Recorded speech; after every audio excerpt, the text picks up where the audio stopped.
ingeniero Julio César Cleto Cobos, señora diputada de la Nación, doña Cynthia Houghton, agradezco la invitación que me cursara para asistir a la celebración del Día del Niño por Nacer.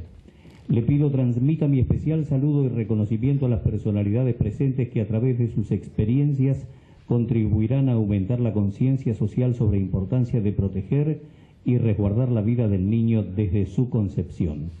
Cordialmente, Julio César Cleto Cobos, vicepresidente de la Nación, y también juntamente con esta carta recién ha hecho el señor director general de Cultura, don Pedro Maravini, llegar la palabra precisamente del señor vicepresidente que está en viaje, por eso además si no venía también él trayendo esta nota.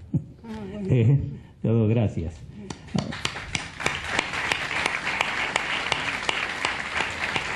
Bueno, entonces vamos a dar comienzo, de acuerdo a lo previsto, al primer panel académico de la tarde.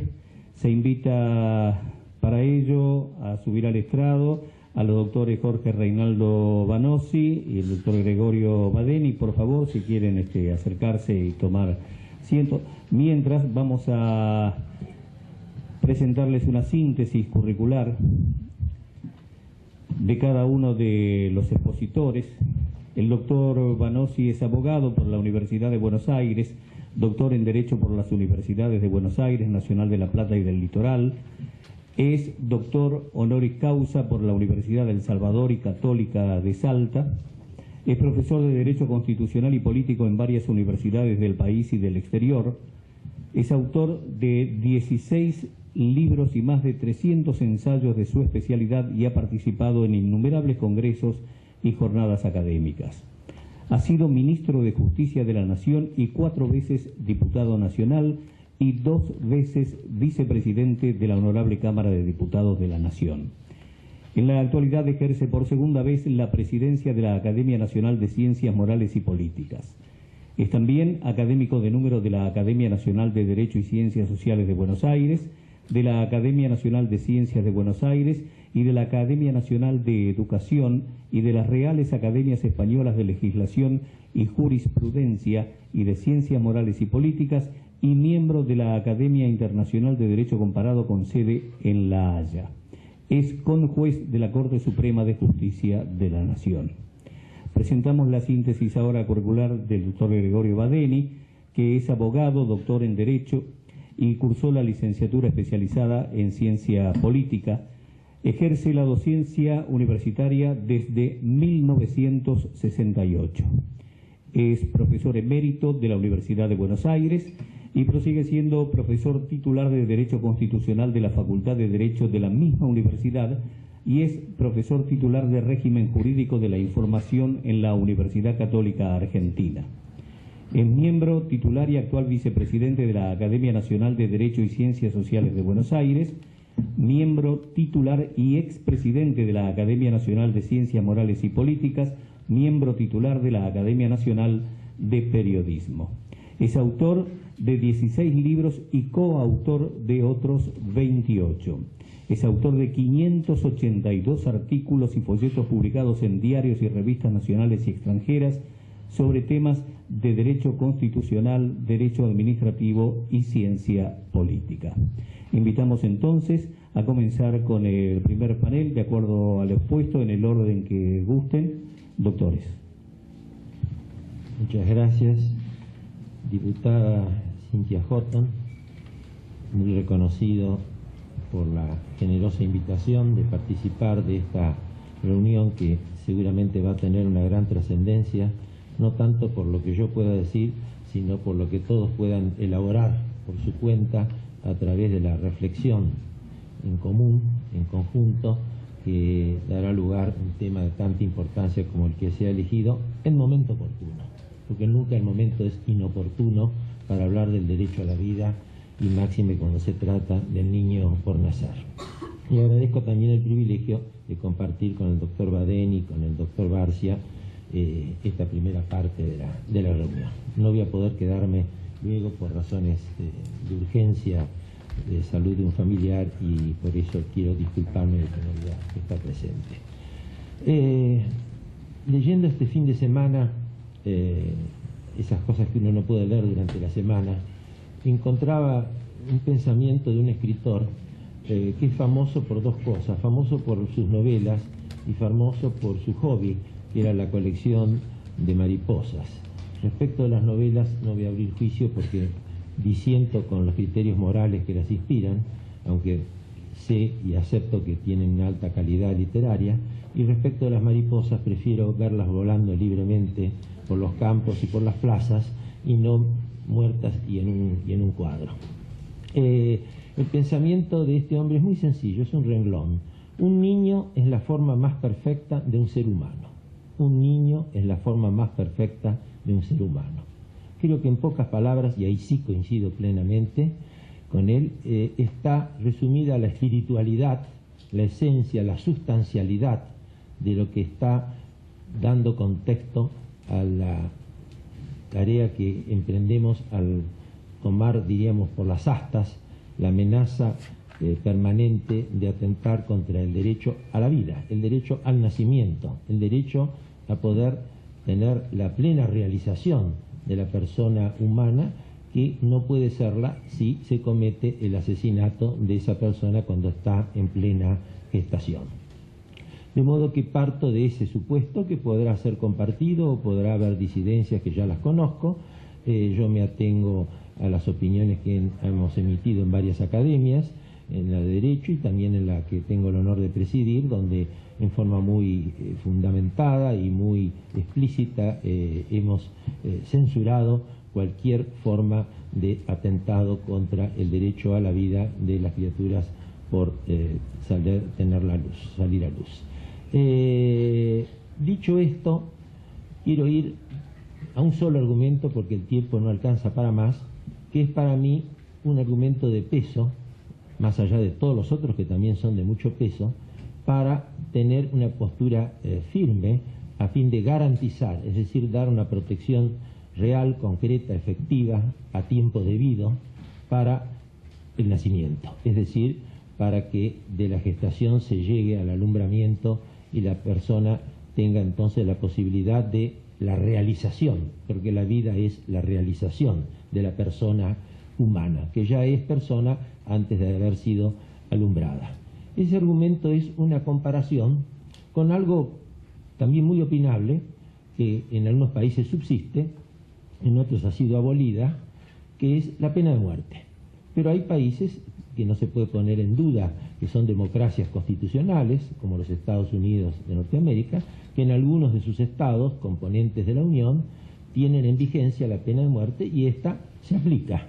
Periódicamente nos enteramos de las noticias que así informan de esos episodios o esos sucesos en que se ha aplicado la pena. No hablo de juicios sobre casos de justicia o injusticia, de casos de error o no error, sino que quiero decir lo siguiente.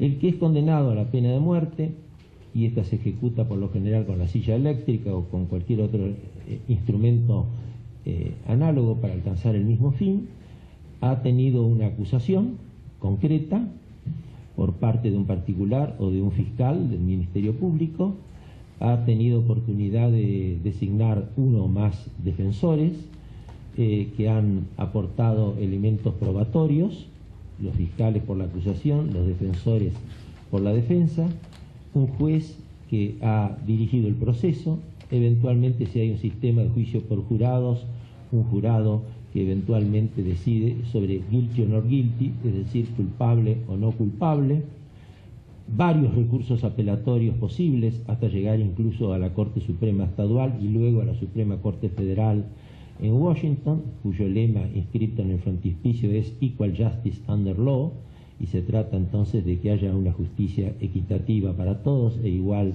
desde el punto de vista del acceso a esa justicia. Y eventualmente, no en el caso de Estados Unidos porque no ha adherido a la Convención Interamericana con respecto a la Corte Interamericana, pero para otros países puede haber otra instancia supranacional, como lo existe, por ejemplo, en la Unión Europea, donde la Corte de Derechos Humanos de Estrasburgo, que no hay que confundirla con la de Luxemburgo, que es para el derecho comunitario, resuelve este tipo de problemas. Por ejemplo, hace escasos días ha resuelto para el caso planteado en Italia la posibilidad legítima de mantener el crucifijo en los establecimientos de enseñanza públicos, por considerar de que representa no un adoctrinamiento, sino una espiritualidad milenaria que ha contribuido mucho a la elaboración de la civilización y al progreso de los pueblos de ese continente. Y es un voto de una corte que tiene fama de ser una corte laica, independiente, y en la cual se respetan todos los criterios y consideran dentro de ese respeto que también está incluido el de las manifestaciones culturales de origen religioso. Bueno, comparemos esta situación con la de la criatura por nacer, a la cual se le quita la vida antes del alumbramiento. ¿Dónde está el acusador? ¿Dónde está el defensor? ¿Dónde está el juez? ¿Dónde están las etapas probatorias? ¿Dónde están las sentencias sucesivas, los recursos de apelación, el reclamo por un indulto, que muchas veces surte efecto y salva una vida a tiempo, cuando el jefe de Estado del país tiene esa facultad para hacerlo y estima de que es dudosa la culpabilidad o que puede haber habido un alto margen de error, y a veces, muchas veces con el tiempo se ha comprobado que sí, que el indulto salvó una vida? ¿Y por qué no salvamos la vida del que está en pleno proceso de gestación? Es decir, la conclusión de este elemental razonamiento muy sencillo y muy simplote es que, en mi concepción, quitar la vida a la persona por nacer es un homicidio y debería ser considerado como un homicidio calificado, porque precisamente con la ausencia total de garantías, por lo general la mayor parte de las prácticas abortivas que se emplean se realizan en la más absoluta impunidad.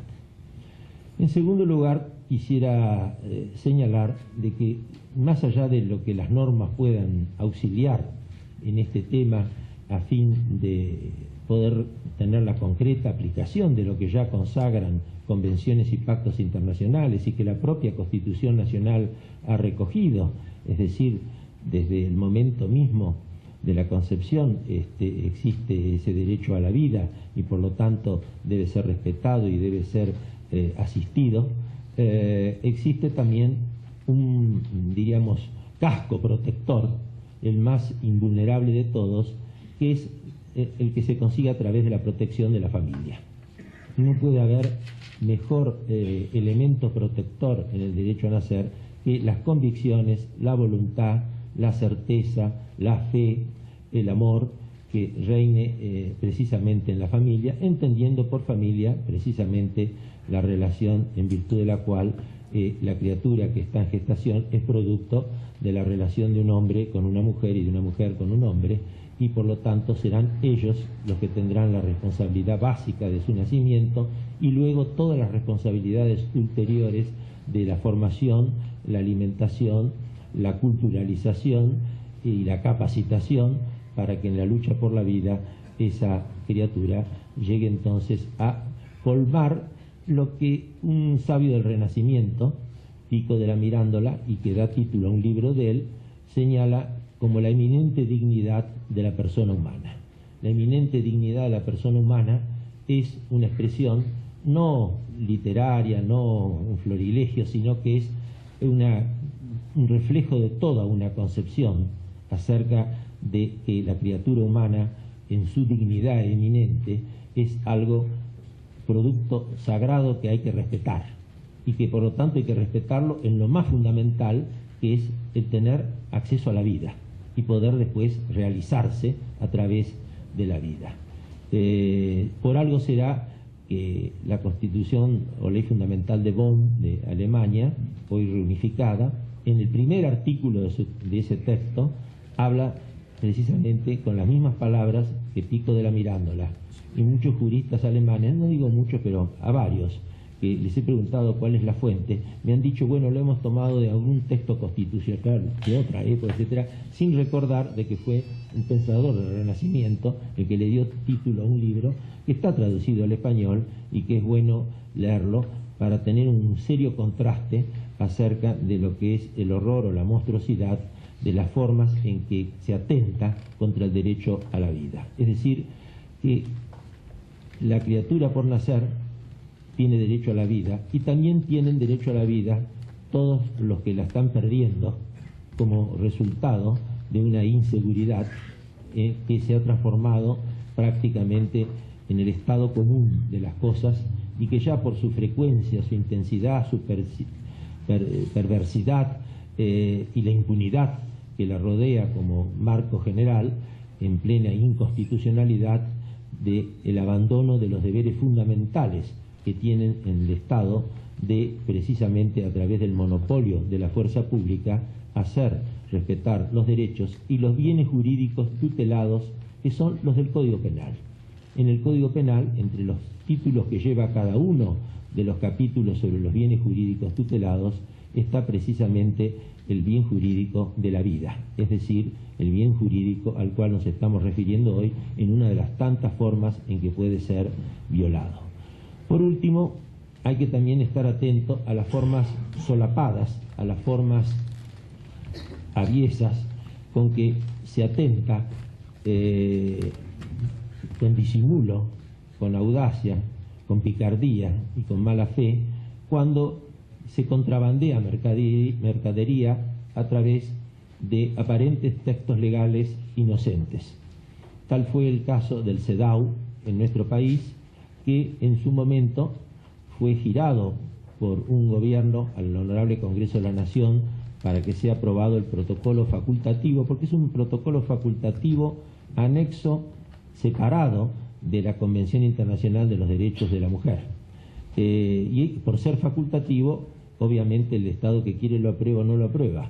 Dentro de ese documento va la creación de una especie de comité de vigilancia, un soviet, que califica o descalifica a los estados según protejan o no garanticen lo que se llama el derecho de la mujer a disponer de su cuerpo. Y bajo esa denominación, los países que no legalizan el aborto entran en la lista negra y los países que legalizan el aborto no merecen objeción alguna. La Convención no habla del aborto, el protocolo facultativo no habla, sino que habla, repito, del derecho de la mujer a disponer de su cuerpo. Esa lista da la casualidad que tiene una orientación, está direccionada como forma casi diríamos, no digo extorsiva, pero de presión a efectos de abrir camino a las tesis abortistas. Tuvimos la oportunidad, un par de ministros, de detectar eso a tiempo en el gobierno siguiente, y el presidente de la República inmediatamente pidió al Senado la devolución del protocolo adicional CEDAW, y no fue tratado hasta que en los últimos años, bajo el régimen actual, ha sido aprobado por el Congreso, y entonces esto sirve como una invocación para avanzar en una tarea legislativa cuya finalidad todos conocemos, y que los que lo hacen a través de esta forma subterránea del CEDAW no han tenido en su momento el coraje y el deber de advertir a la población de lo que estaba ocurriendo. Es decir, el pabellón cubre a la mercadería, y la mercadería era carne podrida. Con esto, estimados señores, estimada diputada, pongo punto final a mi breve exposición para no alterar los tiempos debidos, y nuevamente la felicito por la organización de que nada más que con la simple vista se comprueba el éxito de este poder de convocatoria. Y le deseo éxito al doctor Badeni, al doctor Barcia y a todos los demás participantes que van a engalanar la jornada de hoy. Muchas gracias.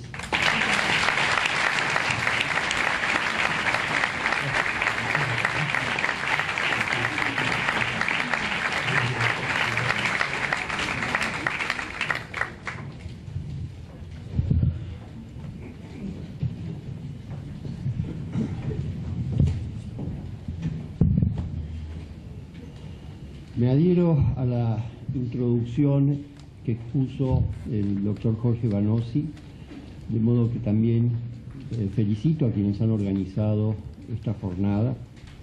Agradezco muy especialmente que me hayan invitado a integrar este panel frente a un auditorio tan calificado como el que está compuesto por ustedes y para referirnos a un tema de gran actualidad: el derecho a la vida y el niño por nacer. El tema puede ser abordado desde distintos enfoques: jurídico, político, religioso, ético, sociológico, psicológico. Nos vamos a atrever a analizarlo desde un enfoque político, Hoy día, en las llamadas democracias constitucionales, todos sabemos que se reconoce con amplitud el derecho a la vida. Y no puede ser de otra manera, porque ese sistema político tiene una finalidad, que se traduce en la libertad, la dignidad y el progreso de la persona, de toda persona. De modo que la vida es un presupuesto para alcanzar esos objetivos. Sin vida no hay libertad, no hay dignidad, ni tampoco puede haber progreso. Eso no significa que en los sistemas autoritarios no se reconozca el derecho a la vida. Sí, se reconoce. Pero como el objeto del sistema no es la persona, como la persona no es el fin del sistema, sino el medio para alcanzar valores que se consideran trascendentales, más importantes que el ser humano, se justifica que los derechos, las garantías que se les reconocen puedan ser reducidas y hasta anuladas en la medida que sea conveniente o necesaria para alcanzar los objetivos del sistema. Y cuando se cercenan o anulan o suspenden esos derechos, por supuesto que también se alcanza el derecho a la vida. Esa solución es inaceptable en un régimen en donde el ser humano no es un medio para alcanzar un fin, sino que es el fin propio del sistema, con su libertad, con su dignidad y con su posibilidad de progresar, tanto espiritual como materialmente.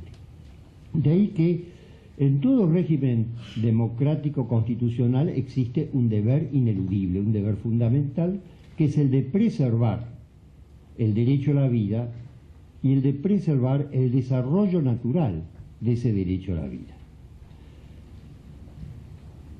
Y esta conclusión no es algo novedoso entre nosotros. Si nos remitimos a nuestros antecedentes constitucionales más remotos, vamos a ver que esta concepción estaba en ellos. El Decreto de Seguridad Individual de 1811 establecía expresamente: toda persona tiene un derecho sagrado a la protección de su vida. Y en otros documentos constitucionales posteriores se reproducía esa fórmula. Es cierto que, si bien se reconocía el derecho a la vida, no existía una definición del derecho a la vida. Y no existía una definición, como bien se destacó en el Estatuto de 1816, porque es un concepto que es aceptado por todos y que no necesita una definición. De ahí que, si nosotros vamos al texto constitucional de 1853, vamos a advertir que no se menciona expresamente el derecho a la vida. Y no se lo menciona por esa razón que ya los redactores del Estatuto de 1816 habían señalado. ¿Qué sentido tiene agregar, englosar una constitución reconociendo el derecho a la vida cuando sin vida no hay derechos, cuando sin vida no hay libertades, cuando sin vida no hay garantías? Entonces se da por sentado que la vida es un presupuesto, es una condición para que se puedan desenvolver aquellas otras cualidades propias del ser humano. Y tal es así que uno de los constituyentes, que no intervino en 1853, pero sí en 1860, como Dalmacio Vélez Sarsfield, cuando redacta el Código Civil y reconoce el derecho a la vida, establece expresamente que ese derecho a la vida comienza desde la concepción del ser humano en el vientre materno. Esa era la idea dominante en el grupo, en la dirigencia política, si ustedes quieren, de ese momento. Y esa concepción, que surge claramente a través de una interpretación teleológica o finalista de nuestra Constitución Nacional, Ha sido reforzada en 1994 con la incorporación del inciso 23 del artículo 75 de la Constitución, el cual establece la obligación para el Congreso Nacional de dictar todas las medidas necesarias para proteger al niño en situación de desamparo desde el embarazo, al margen de brindar una protección, la obligación de ofrecer una protección similar a la madre, a la mujer embarazada. De modo que no cabe duda que en nuestro sistema político el derecho a la vida es la base de ese sistema. Y por eso es razonable que en nuestro sistema político no se admita hoy día, y ya desde hace varias décadas, la pena de muerte. Porque la pena de muerte en definitiva importa cercenar una vida. Podrá ser justificada para algunos, para otros no. Pero es privar a una persona de toda posibilidad de disfrutar la libertad, la dignidad y el progreso. Ahora bien, entrando en la Convención de los Derechos del Niño, ella reconoce expresamente y en forma muy categórica el derecho intrínseco a la vida del niño. Está bien, la Convención dice que es niño toda persona hasta los 18 años de edad, pero recordemos que cuando el Estado argentino ratificó esa Convención, introdujo una reserva, y según esa reserva, la vida de las personas comienza en el momento de la concepción. De modo que el derecho a la vida existe desde el momento de la concepción y que todas las cláusulas que contiene la Convención sobre Derechos del Niño son plenamente aplicables al niño por nacer. Son plenamente aplicables al niño por nacer. Solución que, en cierto modo, se compadece plenamente con el artículo 4 de la Convención Americana de Derechos Humanos, que también establece que la vida comienza desde la concepción del ser humano. Ahora bien, no vamos a entrar a analizar todos los derechos que la Convención de los Derechos del Niño reconoce a esos niños desde el momento de la concepción según nuestro ordenamiento jurídico. Pero sí podemos destacar dos aspectos. La ley reglamentaria, la Ley Nacional Reglamentaria de la Convención Americana de Derechos Humanos, la 26061, establece precisamente esa garantía a la cual aludió recién el doctor Vanossi, el derecho de defensa que tiene el menor de edad, no solamente en juicio, sino bajo cualquier circunstancia que ponga en peligro su integridad. El derecho de defensa, que puede ser en juicio o fuera de juicio, y el deber del Estado de asumir la defensa de ese desamparado, como decía el reglamento de 1817, porque el niño por nacer es un ser indefenso, es un ser desamparado al cual lo protege tenazmente su madre. Pero no basta la protección de la madre, es necesaria también la protección de la sociedad. ¿Por qué? Porque es obligación en un sistema democrático constitucional proteger al más débil, no al más fuerte. Se ha dicho muchas veces que los derechos que se le reconocen al niño por nacer son derechos en expectativa, lo cual es parcialmente cierto. Es decir, esos derechos va a poder comenzar a ejercerlos activamente una vez que nace. Mientras tanto son derechos en expectativa, pero son derechos que se le reconocen. Sin embargo, en los últimos años advertimos una tendencia jurisprudencial que tiende a reconocerle directamente derechos al niño por nacer. Por ejemplo, el derecho alimentario.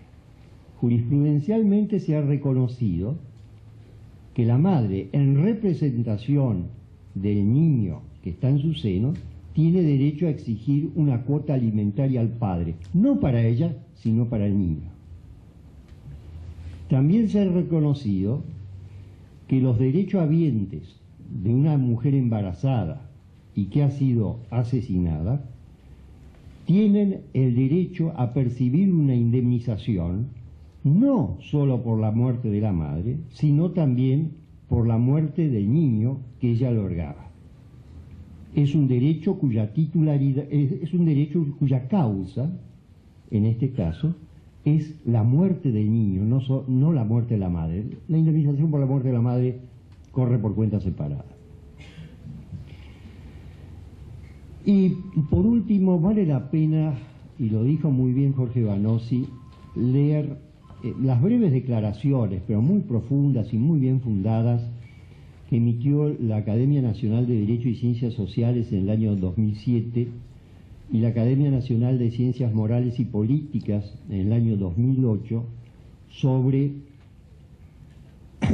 el comienzo de la vida, coincidiendo ambas academias en que se opera a partir del momento de la concepción, sobre la necesidad de proteger a ese ser desamparado y su severa crítica respecto de aquellos proyectos de leyes que tienden a despenalizar el aborto o directamente a aceptar el aborto como una circunstancia normal de la vida o incluso como un derecho,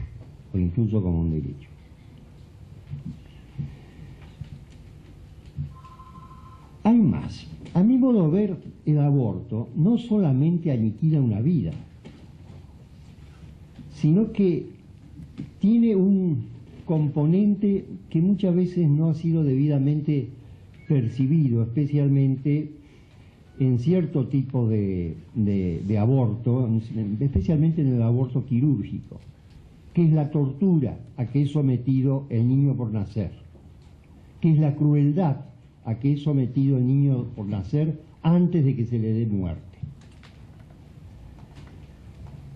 Esa tortura y esa crueldad no la aceptamos cuando se trata de cualquier persona ya nacida. Nos parece horroroso. Pero, en fin, nos parece razonable, o a muchos les parece razonable, que se opere respecto de algo que no vemos. ¿Por qué? Porque estamos imbuidos en una corriente materialista en donde lo que no se toca, lo que no se ve, no existe, ¿no? Y por otra parte, en esos casos estamos degradando al niño por nacer y ubicándolo en la misma situación que una cosa, en una situación peor que un animal, porque los animales están protegidos contra la crueldad, contra la tortura. Hay leyes que penalizan a quienes incurren en ese tipo de actos contra los animales. Con los niños por nacer, que son personas, no acontece lo propio. Y finalmente, y para concluir esta charla, insisto que el aborto es un crimen, que el aborto es un acto que desnaturaliza un sistema democrático constitucional. Es cierto, en muchos de los sistemas democráticos constitucionales está legalizado el aborto, pero es que nunca vamos a encontrar un sistema democrático constitucional perfecto, porque somos imperfectos y nunca podremos confeccionar una estructura perfecta. Pero debemos bregar por tratar de alcanzar esa meta.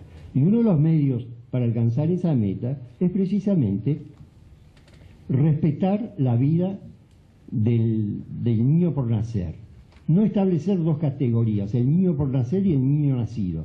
Los dos son iguales, los dos tienen los mismos derechos, los dos tienen los mismos atributos, con una sola diferencia, que uno necesita que lo protejamos y no que lo destruyamos, y el otro a lo mejor ya no necesita una protección tan intensa. Por eso, a mi modo de ver, la justificación del aborto en el siglo XXI solamente puede estar basada sobre una mentalidad esencialmente materialista.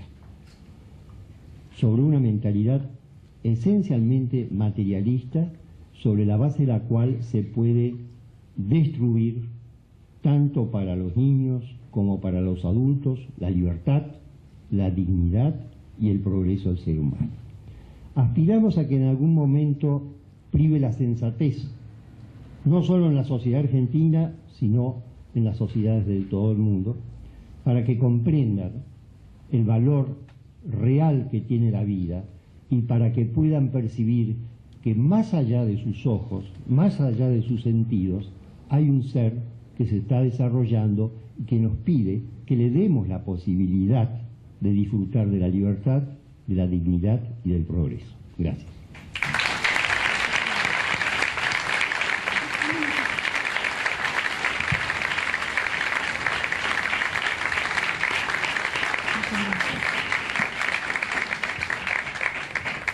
Sí, y antes de seguir con el próximo panel, quisiera agregar más agradecimientos.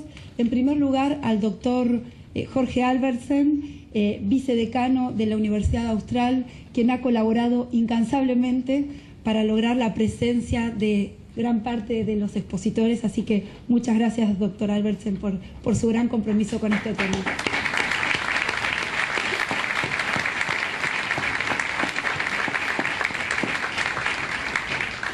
Y además quisiera agradecer la presencia de dos personas muy comprometidas con esta causa, y son los diputados Daniel Tomás, del Frente para la Victoria, de la provincia de San Juan, y el diputado Héctor del Campillo, de la provincia de Córdoba, representante del miembro de la Unión Cívica Radical. Les voy a pedir que se paren y así los conocen.